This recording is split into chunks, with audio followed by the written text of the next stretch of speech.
Shields up, Iron Breakers, and welcome to my Elden Ring Nightreign Beginner's Guide. In today's video, I'm going to be going over some of the basic tips that I kind of wish I knew when I got started with Elden Ring Nightreign, and these should hopefully improve your chances at succeeding against a knight with either a group of friends, a group of randoms, or, if you're looking for one hell of a challenge, by yourself. But let's get things started. Immediately after you begin the game, you're going to go through a tutorial, and then you're going to eventually end up here at Roundtable Hold.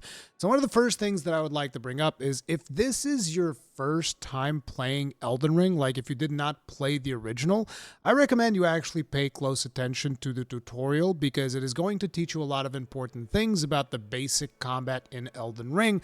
And I'm not going to be going over all of the little nuances of doing combat in Elden Ring because that's like a 1-hour video onto itself, and I've already made that video. It's in the channel. You can go check it out if you're interested. So I'm going to be focusing mostly on the things that are different from Elden Ring and that are going to be very important in Elden Ring Nightreign. But one of the first things that I have to call out is most definitely the visual codex. And in the event that you were kind of like on autopilot while you were doing the tutorial, this is actually something that is going to allow you to redo the tutorial to kind of like brush up on some of the things that you might have forgotten. So if you go over here, visual codex, you open it up, it's going to have a bunch of options. And if you go to the guide portion of it, it will actually allow you to replay through the tutorial. And that is actually one of the first things that I wanted to call out. Now, the tutorial itself is done with the Wilder Nightfarer, but naturally now that you're at Roundtable Hold, you're like, you know what, I want to think about which class I actually want to play. So once again, if you go to the visual codex, you go to characters, and that is going to show you like the strengths of each of the characters in here, and that is going to allow you to choose your Nightfarer. I think that this is going to be one of the most important things to do very early on. You need to look at these bad boys and figure out which one is going to be the one that you want to focus on first, because repetition is going to be something that is going to help you significantly, and you do want to know a couple of different roles so that you can flex your role in case you're playing with somebody that only knows how to play one class. It's always useful to at least know how to play a damage dealer and maybe one of the front liners. But, you know, if you look over here to the right side, this will tell you a little bit of the backstory of the Wilder, and it will also tell you his attributes. So you can see he's got HBA, FPC, and this kind of like gives you an overall idea of what to expect from this character. If you then press Y or triangle, or on PC, there will be a thing on the lower left-hand side that will tell you what key it is. It will tell you what are the abilities of this character. All of these Nightfarers have 3 main characteristics. One of them is going to be a passive ability, which is going to differ between every character. The other one's going to be a character skill. Now, this is an ability that you have at a very fast cooldown, so you're going to be using this quite often. And the other one's an ultimate art. Now, you're still using this one reasonably often, but this one is the one that you kind of sometimes want to save for a rainy day or something like that. Even though I will say at the very beginning, like on your first runs, use these willy-nilly, because that's the only way for you to actually learn when they're going to be useful. There's no like, okay, you should wait until this specific thing, because different bosses have different phases where it's useful to use your ultimate. So just throw it willy-nilly in your first couple of expeditions. Like really, oh, it's off cooldown? Guess I'm using it, you know? But obviously use it on like bosses, stronger enemies, that type of situation, depending on which character you're talking about. Another useful thing about your ultimate art is that usually if somebody is down and they're like 3 pips of death mark, which I'll show you guys that in a couple of seconds, your ultimate for a lot of characters can usually get people back up in like 1 hit. So sometimes if you see that your team is struggling, saving your ultimate to kind of like pull off a clutch revive might also be a play to go for. So let me very quickly give you guys a super fast overview of what you can expect from each of these Nightfarers. So with Wilder, he's kind of like John Elden Ring, right? He just goes in there. He's your basic quality type character.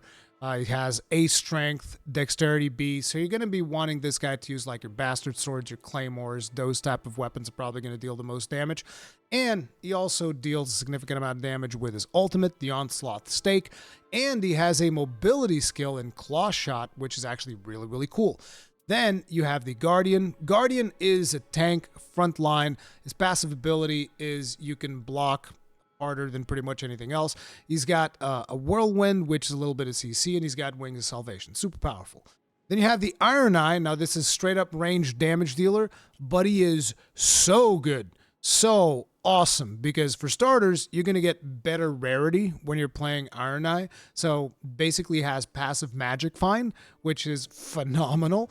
But that's not enough. He's got this mark thing that explodes, deals additional damage, and he has like a Dragon Piercer type ability, which is like a massive AoE, deals tons of damage. Like Iron Eye, if you have an Iron Eye on your team, that is usually a really good time. It's actually one of the stronger Nightfarers in the game as far as I'm concerned. Then you have the Raider. Raider is your big poise boy. So he's going to be tanking through hits with his face and then coming out on top and beating the crap out of whatever he happens to be fighting. He has S scaling in strength, making him just like the big, you know, if you want to dual wield colossal weapons, he's going to be the one to go for. He's a big boy, just like smashes everything. And even his abilities are basically like, I poise, like Fighter's Resolve. That's just like, yep, I just poise, you know, I just poise. And whenever you take damage, it is going to power up your other skill, which is Retaliate. Now, Retaliate's a headbutt. You basically headbutt monsters in the face, and you poise through all of the damage you do. Actually, I think that Retaliate has like iframes. So you can just like, oh, big attack is coming, retaliate. And it feels really, really satisfying to pull that off. And if you get an empowered one, which like you just taking damage empowers it, and you can take damage while you're doing retaliate. So sometimes you can just like, oh, time this perfectly, I get instant more damage on this skill. If it's powered up, it deals tons of damage. Then you have Totem Stella, which is like big AoE pillar, comes from the ground, increases damage of people around you. Really, really cool. Now, the other two I'm not super familiar with. As a matter of fact, the other three I'm not super familiar with, because there's one that is not here that you unlock later, which is Revenant, kind of like a summoner type of class.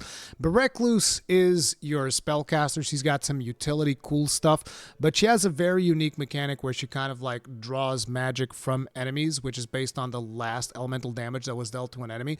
So it requires a little bit more coordination, but it is a super fun class to play. Is what I hear from people that have played it, because mostly I stick with Guardian, Wilder, and Raider. Those are my go-tos. Then Executor is John Sekiro. John Sekiro, because he has like a parry mechanic with katanas. He can transform himself into a beast and just like go crazy all over the place. And yeah, I don't really play this character too much, but like read his abilities. He's also going to be the guy who's going to scale with Arcane the most. So if you want to play like Frost, Bleeds, those actually is Frost Arcane? No, I think Frost isn't. I forget what Frost is, but like poisons, bleeds, those types of things. This is the guy that is going to be the right one for the job. And then there's another class called Revenant that you unlock by just kind of like playing through the game and doing your thing. But yeah, those are the classes. Make sure to choose one that you like. I'm going to be playing the Guardian here for today's guide. So let's go ahead and go into the Sparring Grounds. So Sparring Grounds is a place where you can kind of like test out your abilities and stuff. Now, if you press the back button or the touchpad on your controller, I believe it is M if you're on PC, it's going to bring up the Sparring Settings menu.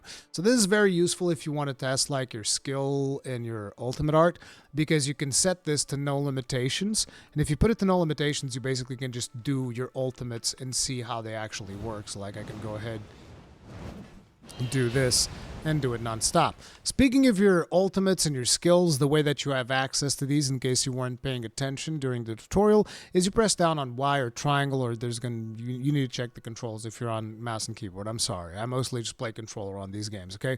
So you can hold down Y or triangle, and that is what activates the use of the skills, and then you press on the left trigger, and that will give you your skill. So in my case, that's Tornado.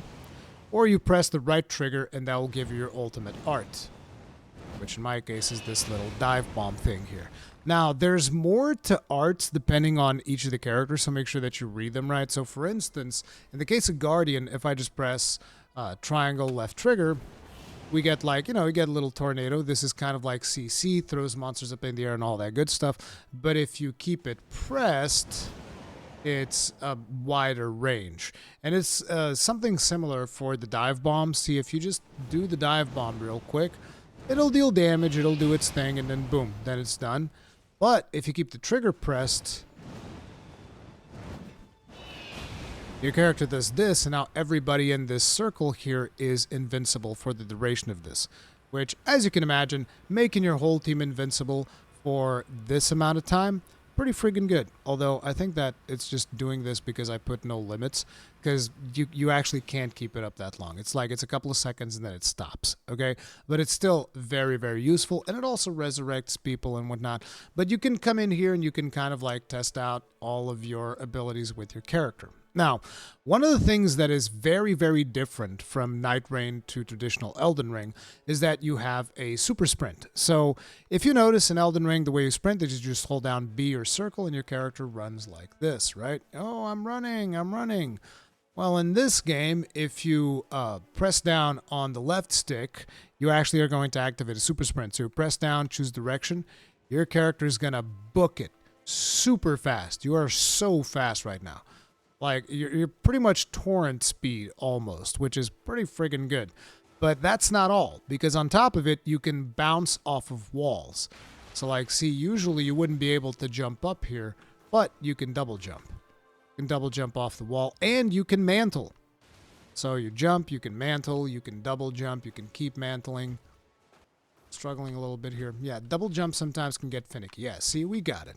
Now, another really cool thing about Elden Ring is that there's no fall damage. This is because they're going to expect you to be running through the map at breakneck speed, and you don't want to be worried about falling and dying from fall damage. So as you see, we jump all the way from here to here, no damage. And even much higher cliffs, no damage. And there's going to be like spirit jumps and other things that we're going to be getting into, and also no damage. The one thing that you do want to avoid, though, is jumping off the map, because if you fall off the map, then you do die and you do lose your runes, and it is not a good time. But yeah, other than that, all of the basic supplies, so like, let's say, oh, I'm wielding a shield and this thing, how do I do two hands? Because triangle is not working, because that used to be the button, triangle or Y, to kind of like swap the two-handed mode. Now, you hold down on Y, and then you press either your left bumper or your right bumper, depending on which weapon you want to two-hand. So it's like, want to two-hand this shield because reasons? There you go. You want to two-hand your halberd? There you go. So right bumper, left bumper to kind of like two-hand things. I'm just saying this because I know that probably a lot of people haven't played Elden Ring in a while, and you guys might have forgotten that particular little thing. Okay? So anyways, the basics of combat for Elden Ring apply. Now let's come over here and do an expedition so that I can show you guys a couple of things to take into consideration. We are not going to do a full expedition because that takes like upwards of 40 minutes or maybe 35 if you have a really good group.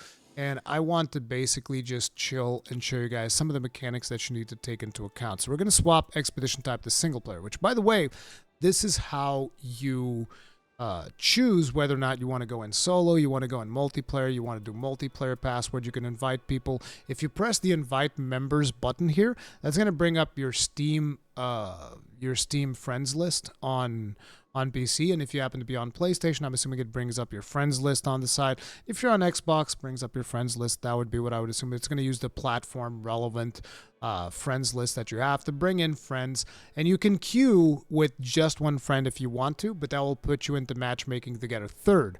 Now, I do believe that From Software might be working on duo queues because they said so in an interview with IGN, but for now we have solo play or we have 3 players. Then we also have multiplayer password. This should be familiar for anyone that played a Souls game, but the idea is you put a password in here like, let's say, Rui Game.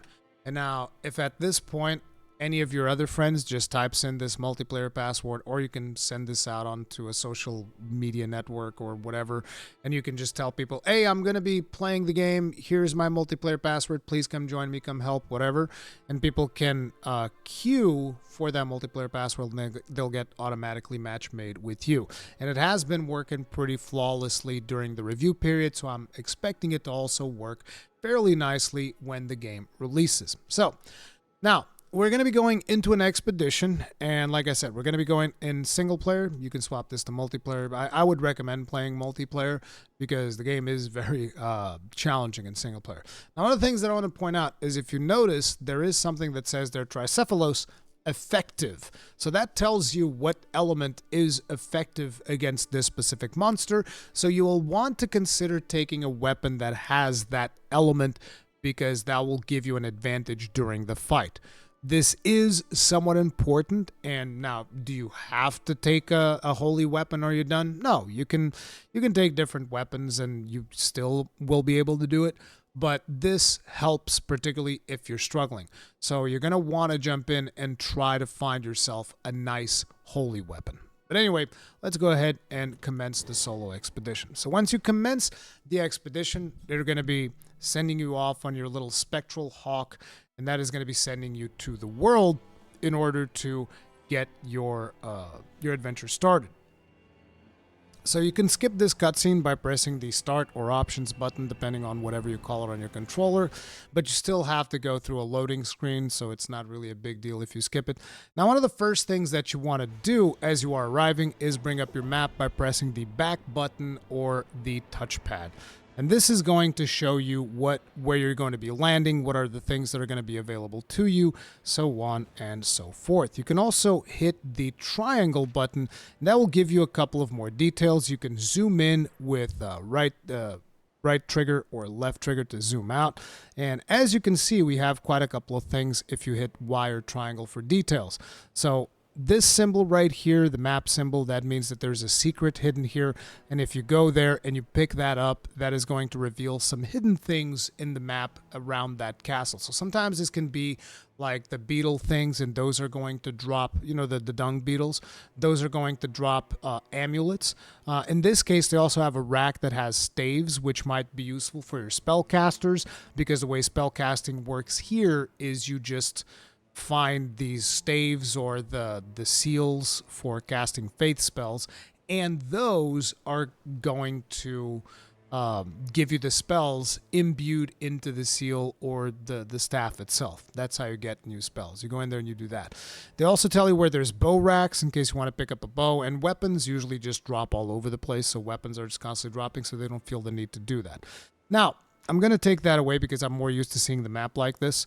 Couple of things. These camps are going to be identified with the potential rewards that you're going to be getting. These are not 100% guaranteed, but there's a higher chance of you getting rewards of this nature. So for instance, if you notice here, we have a frost camp. So if we go here and we fight the monsters here, we are going to get a frost reward. On the other hand, if you go over here to this church, this is where you're going to be getting something that is going to improve your flasks. So you're going to be getting more flasks by just coming up to these churches. This would be a sleep reward, and so on and so forth. These little blue flame things, these represent your jump spots. So it's kind of like a spirit spring, except you can do it without torrent. So it's like massive vertical jump, so that if you need to go up from here, you can do that. You also have your Everjails. You need to pick up keys for those, which you can find in different locations. But yeah, whenever you land, the first thing that you want to do is there's usually a camp nearby. You want to go and you want to clear that camp, because that should give you enough runes to be able to level up. So that's what we're going to be doing here. We're going to go get a couple of runes, going to kill these guys. Even though, right now we're already late, so this is not going to be a particularly good run, because we should have already started killing, because you do not want to waste too much time looking at a map. It's like, oh yeah, let me just stare at the map for like 50 minutes. Like, no, you don't have that kind of time. You're done. So after that, you're going to want to find a grace. Now, graces are easily identifiable in your map as well. If you see, we're right on top of one. And the reason you want to find a grace is because you want to level up, because that first level up, very important. So you want to get that level up as fast as possible. Now, after you get that level up, you want to open up the map and decide on a route that you're going to go to. Now, sometimes you will have players that will try to decide a route for you. My recommendation is follow whoever happens to be the first person to do it, because if you guys split up, your chances diminish significantly. Now, in this case, we have a church over here, so I'm going to go ahead and I'm going to go get that, because that's going to increase the amount of potions that we have. So usually along the way you can kill enemies, but whenever you're traveling between objectives, you don't want to waste too much time killing enemies unless you meant to go out of your way to kill like a boss that you happen to run into throughout the world or something along those lines. But you know, you can do stuff like this. Like for instance, this Leonine Misbegotten at level 2 might be a little bit of a bad idea, so we're not going to be doing that. Like I said, I want to go up to the church. Now there is a camp here. We should be able to do this camp, so you can do the camp instead of going for the church. I also just heard a beetle. I could swear I heard a beetle. Let's go ahead and jump up here. Jumping is going to take some practice. Otherwise, you're going to maybe struggle with it. But try timing your button presses with the jump rather than just mashing, because if you just mash, sometimes it might not work properly. Okay, so very important. The Night's Tide grows stronger. And you hear that noise, get used to that one, because that one's one of the really important ones. I'm actually going to back out of this camp here, because something is going to happen when you hear that sound. So what happens is the circle is going to start closing in. So you want to check for this white area. This is where the circle is going to close to. So we're still in the safety area, we're fine. But if we were like down here, we are now in we would be in a little bit of danger because it is going to close. Now, it takes a very long time to close, so it's not the end of the world if you don't immediately start running, but do keep in mind that it is going to start closing in on you, and you have to, you know, think about what you're going to be doing as a strategy, which camp you're going to be hitting next, and all of that stuff. Now, another very important thing is you're not going to be leisurely taking your time like I am here, because this is a dead run, okay?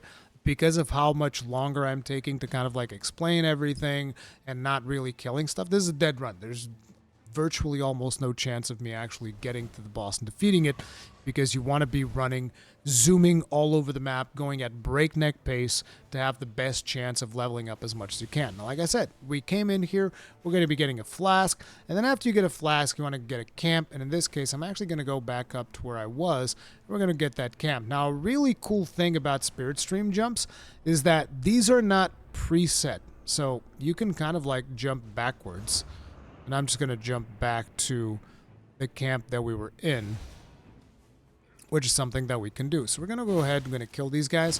Now, every camp is going to have like a boss. And in this case, the boss is actually several enemies, which is something that can also happen sometimes. Oh god, I'm actually going to get myself killed here. Jesus. And again, I'm trying to focus on doing the guide at the same time as I'm murdering these dudes. But we're going to go ahead, going to kill them, and I'm actually going to get myself killed too. So what happens when you die? When you die, you're going to lose your runes. You're going to lose 1 level's worth of runes on top of the runes that you lost. So this is really from software saying, like, you got to be careful, okay? Because otherwise, we're going to punish you, and we're going to punish you big. Losing a level in this game is absolutely devastating on a lot of situations. Like, especially for me right now, because this guy took my level. That's another thing. They mark your runes in the little compass on the top middle portion of the map. Jesus. This dog's gonna get me killed! Stop, dog. Chill. There, you happy now, Fido? Go back to dog heaven where you belong. So at level 1, this is going to be a little bit tough because, like I told you guys, that's the reason why you do that initial camp. We actually have a great club here, so I'm going to be picking that up, and we're going to be using that because my character has B scaling and strength. But usually you can see for the weapons, like whether or not it deals more damage. That already includes your scaling on it. So there we go. We leveled up. Once you level up, sometimes you'll see that message, mastered something armaments. That means that now I can use magic armaments, which are higher level, deal more damage, all that good stuff. You can just like equip those at level 1, which is another reason why levels are very important. Oh crap, it's an Elder Lion. Oh great. Well, this run's about to end. So once again, we're going to be losing a level, but the boss does not reset like in traditional Elden Ring, right? So we can go back and the boss is going to be at the same health that he was when we were fighting him. Okay, so we killed him. Once he dies, he's going to drop this thing. You're going to want to use your Y or your triangle on it. Then you're going to want to pick a weapon or an upgrade real fast because you want to keep moving. So in this case, my thing here would be going for stamina. Even though there's some good weapons, I'm going to be going for stamina. Immediately after that, you want to go up to a grace and you want to level up if you can. See, the thing about leveling up in this game is that you just mash down on A or X whenever you're at a grace. So you activate the grace, mash down on A on X, and that will automatically level you up. You don't have to choose like, oh, I want strength, I want this, I want that. You don't really have to make any choices. Now, what happened was, while I was wiping to that Elder Lion repeatedly, the circle started closing in again. And as you can see, it is now going to be closing in here. So the circle closes twice. And once it closes the second time, it's basically time for the first night boss. So that's what we're going to be doing. We're nowhere near ready because I've mostly been speaking and not really playing properly. But I'm going to show you guys what that looks like. So we're going to be taking the Spirit Spring jump and we're going to be going up to that tree. Actually, it's going to be a little bit of a struggle here. I think there is, yeah, there's another Spirit Spring jump here because I don't like messing around with these jumps on the gravestones. We're just going to do this instead and go all the way to the top. Usually whenever you have these crazy jumps, it's something that you want to pay attention to. Now, on your way to the final portion of the night, you want to make sure to kill as many enemies as possible so that you can level up. Like, it is very important that you level up. The level cap is 15 currently, and therefore, the closer you get to that level 15, the higher your chances are of succeeding. So, killing lots of stuff, very important, but at the same time, getting power-ups, very important. So we're going to get this. Radagon's icon for spell casting, so that doesn't really matter much. So as you can see, when you get hit by the thing, you're going to take some damage, but it's not the end of the world. So, you know, you can like go in there to take some chances every now and then. Like, say there's a church that's nearby, you might be able to still go in there, collect your reward. I've had a couple of clutches that I've pulled with Cowboy where we kind of like, oh, we gotta finish this boss real quick. The ring gives you some potential for some clutch times. But anyways, once the ring closes all the way, they're gonna give you like these mobs that are kind of they're kind of like a prelude that lets you know which boss you're going to be facing. See, if you're getting the demi-humans, that means you're going to get like a demi-human queen coupled together with that dude that has the lightsaber in Shadow of the Earth Tree. You guys might remember him. A lot of people, at least, I don't know if a lot of people, but I definitely remember calling him friggin' Yoda. Dude looks like Yoda. So, yeah, that's the boss that we're going to be getting. The mobs that you get ahead of the boss fight inform what boss it is that you're going to be fighting. So once you kill this guy, this thing happens and the bosses come out. And now you're supposed to just defeat these guys and then the game resets and everything continues. But I highly doubt we're going to be doing that because I'm down to 1 potion. I did not farm appropriately at all. So, you know, it is what it is. We already have Frostbite. It's good times. Yoda here is going to kill us. If you die while facing either a night boss or the Nightlord, that's it. Your run is over, but you still get rewards. I don't know why we got an error, but it doesn't matter. See, you still get a couple of relics as a reward. So in this case, we got these passive benefits here. Improves glint, blade, sorcery, improves initial standard attack. So due to the fact that we just got these, we might as well go ahead and show you guys the relic system. So the way that this goes is you go up to this thing here, perform relic rites, or if you want to, you can press back on your controller or the touchpad, and that will open up a menu that kind of like tells you the different places that you can go to, and one of those places is relic rites. So we're going to go over to the relic rites, and in relic rites you can see that you can set up relics for all of the different Nightfarers. So in our case, we're currently playing Guardian, so we only have this red slot. We can do improve initial standard attack, improve Glintblade sorcery, Godslayer incantations. So we're going to go ahead and do improved initial attack. And then we have this yellow one, so we can only put the yellow gem that says Vigor +3. However, there is a store that lets you buy gems. So if you go to the Small Jar Bazaar, you will have this little dude here that sells you more. So we could get like either a lightning grease in possession at start of expedition, or we could get improved critical hits. So I'm going to go ahead and I'm going to pick up improved critical hits. There we go.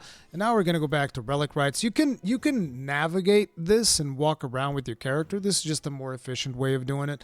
And boom, now we have like a full setup and we're good to go. Now, these are going to come in different rarities and stuff like that, and they're going to become more powerful and so on and so forth. Now, I do want to go back into the expedition because there's a couple of more things that I want to explain to you guys. We're going to jump back in to Tricephalos. Okay, so I showed you guys camps and churches, and I showed you guys the spirit springs and all of that good stuff. Now I wanted to show you guys something a little bit different. You see these little trees here that are nearby? These are Spectral Hawk trees. And basically, if you go to them, you're able to pick up a Spectral Hawk. But as per usual, at the very beginning of your run, my recommendation is still go over here, beat on these dudes, and get yourself like a level, because it just makes things so much safer to have one level at the beginning, because you are very much close to one-shot potential for pretty much all characters at the very beginning of the game. So getting that first level is super important. You want to get that as early as possible. So usually they tend to drop you near a camp like this. You want to pick that up. Then always remember, you can also pick up stuff here. Like you can pick up a couple of items. Sometimes there'll be like a chest. The chest might have like a weapon. Is there no chest in this camp? Oh man, really? Oh, this one has a bow rack. So this one's going to drop bows. So you can also pick those up, because you got to remember, these weapons also have passive effects. So like, for instance, the short bow says improved charge attacks. That counts for all of your weapons. So like, even if you don't have this equipped, it still works. Same thing here. Light crossbow, improved critical hits. This is buffing me. This is now a build. You have improved critical hits and improved charged attacks, right? We got another bow rack here. We can pick this up as well. And all of these come with their own, passive effects that you can get. So do keep that in mind. But anyways, like I said, immediately after that, you want to go in. You want to go and up. But like I told you, I wanted to show you guys the spectral hawk things. So if we go up to the tree that you guys see right here, and I'm going to go ahead and mark it by pressing the right stick. This is something that you'll want to do whenever you are going to a different destination. You want to make sure that you mark where you're going. Now in here we do have a spirit spring, so I'm going to go ahead and just jump down and then jump back up through the spirit spring. And we're going to go ahead and take the spectral hawk. And so the way that spectral hawks work is you find the tree in the map, which you can see we found one, and then after you find a tree, you want to pay attention to the line that the tree draws. So that means that this tree is going to go all the way through this line here. But you can get off the hawk whenever you want. You can ask it to descend, or you can even ask to disembark. You can see the inputs right there. Another option that you have is you can kind of like make it veer off to a direction. So let's say I just want to go a little bit more to the right, just a little bit more to the right, make me go this way.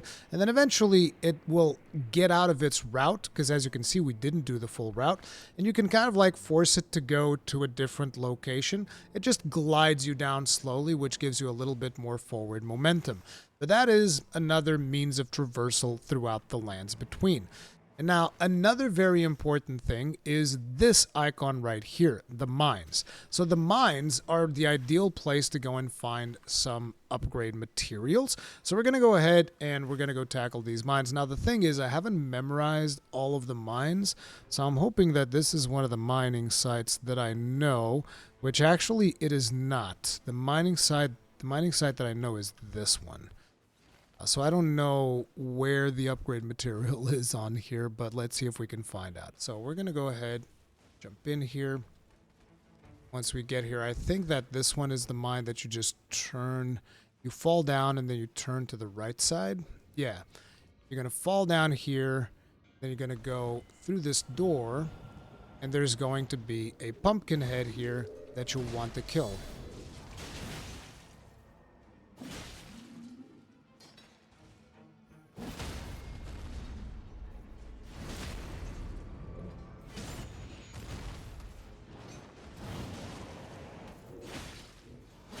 Now, when you kill this pumpkin head, he's going to drop an upgrade material, which is a smithing stone 2.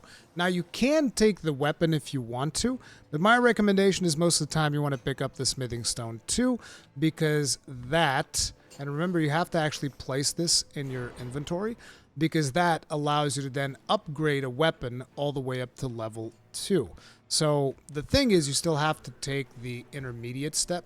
So we're going to see if we can find a camp with a vendor, because usually they also have an anvil that allows you to upgrade stuff. We currently have 10,000 runes, so that will enable us to craft something. So let me just see here. We're going to open up the details and see where is a vendor. So we have a vendor here, so we're going to go to that castle. Now, notice how I'm always marking the position that I'm going to. This should be something that you should make a habit of doing, right? You go into a position, you're going to go ahead, hey guys, I'm going over here. And you mark that.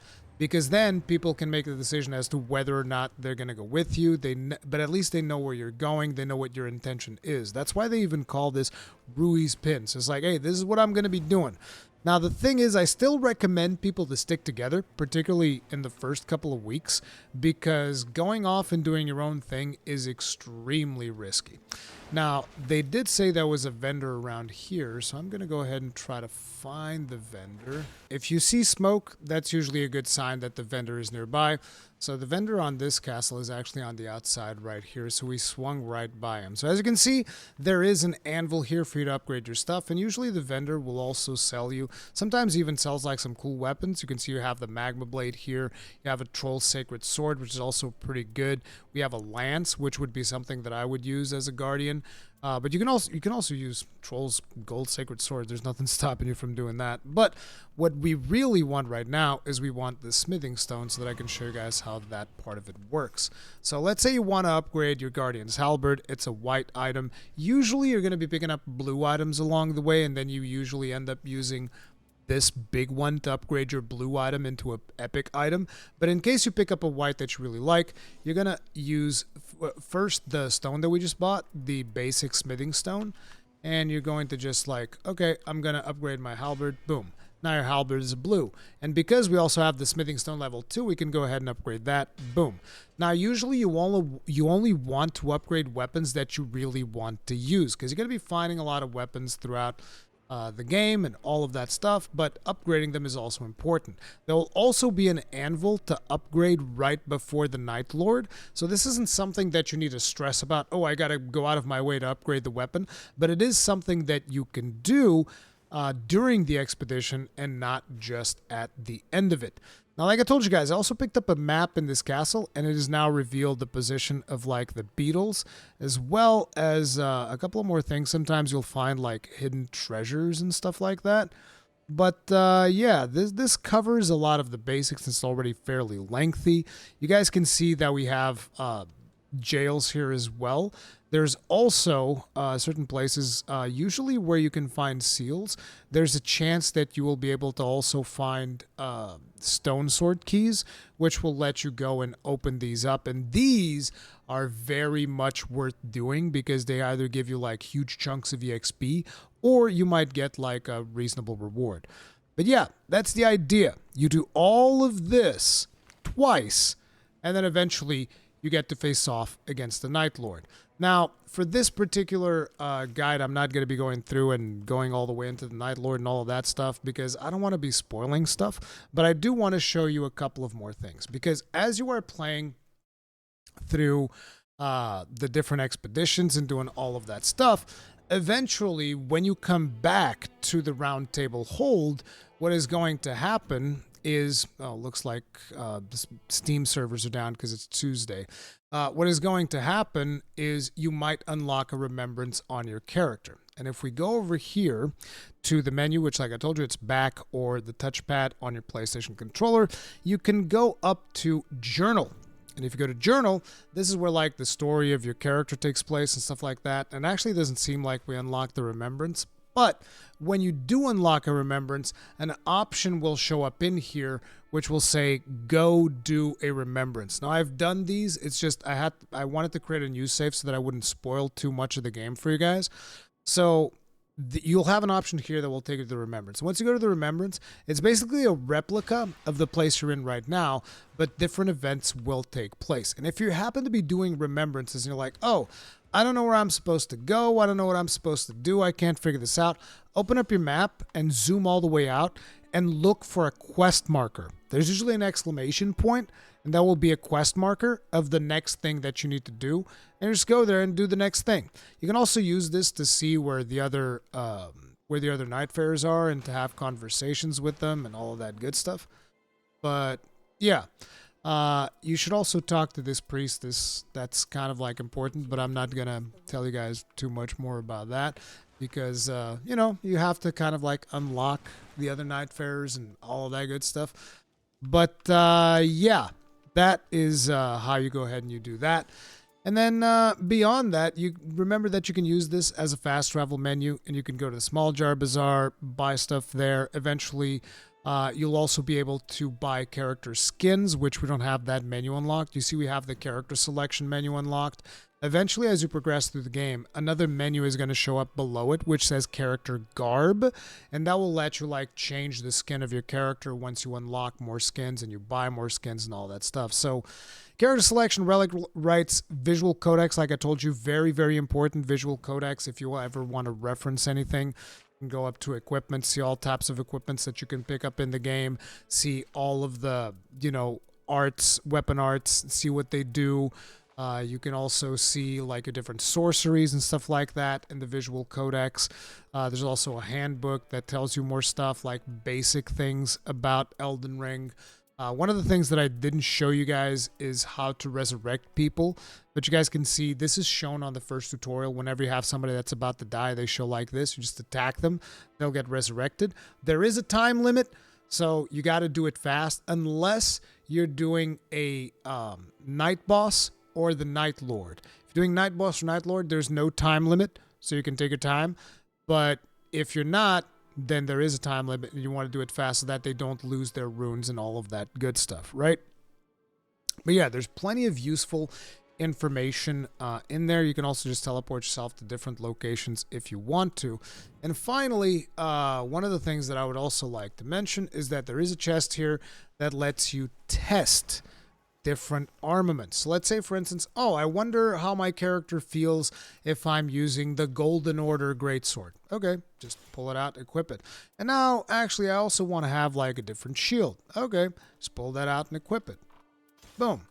And now you can swap to those and you can test them out. And you're like, oh, but Rurikon, my character's only level 1. That doesn't work. Okay, I told you earlier, you press the back button or the touchpad and you can set your character level to whatever you want. In the case of legendary armaments like the one we have, you're going to need to have at the very least level 10. For epic armaments, you're going to need to have at least level 7. And for blue armaments, you're going to need to have at least level 3. So we're going to put ourselves at max level, and now we can play around with this and figure out whether or not I like this weapon. You also have a training dummy, so you can animate this guy. And he'll just like hang around, attack you a little bit, do the thing. And you can attack him with your weapon and figure out whether or not you like that weapon. Right?